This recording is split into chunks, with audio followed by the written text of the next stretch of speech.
So today's topic is electric field outside the charge isolated conductor. Again, in this topic we will use the Gauss's law. It's an application of Gauss's law.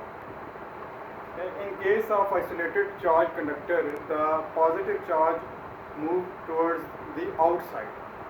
The positive charge moves towards the outside. Here we have a isolated charge conductor. In this we will consider a cylindrical shaped Gaussian surface. You know that in every Gauss's law's application we use a Gaussian surface. It is an imaginary surface. Now, in this case we will consider a cylindrical shaped Gaussian surface like that. Its one cap is outside the charge conductor, isolated charge conductor. The other one is inside. You can see that the electric field and the area vector of end caps are parallel to each other. On the other hand, the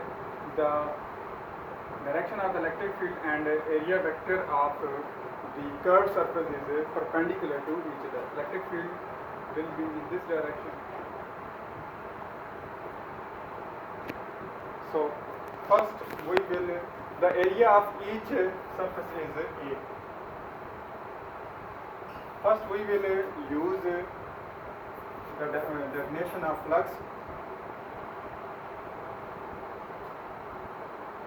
for the top face, which is outside the isolated charge conductor.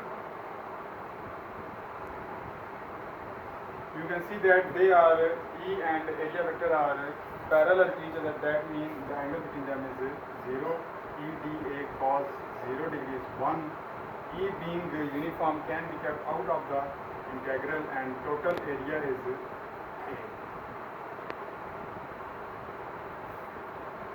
Now for the bottom, which is inside the surface, the end cap which is inside the isolated charge conductor.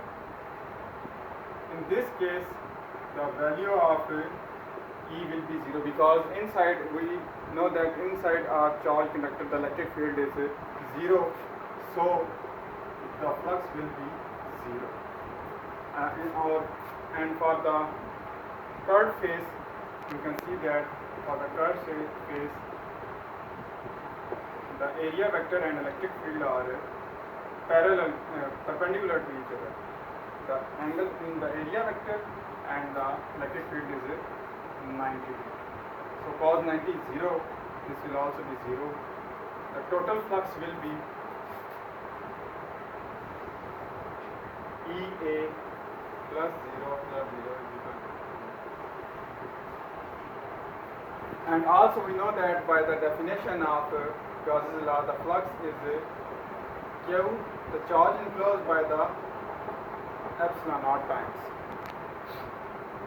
Now we will calculate the total charge enclosed by the Gaussian surface. For this, we know that if dq charge is enclosed by the small area element dA, then the surface charge density will be dq over dA, or dq is equal to sigma dA, or by integration q is equal to sigma A. This is the charge enclosed. Now we will put the value of this q in this equation. The flux will be sigma A over epsilon naught.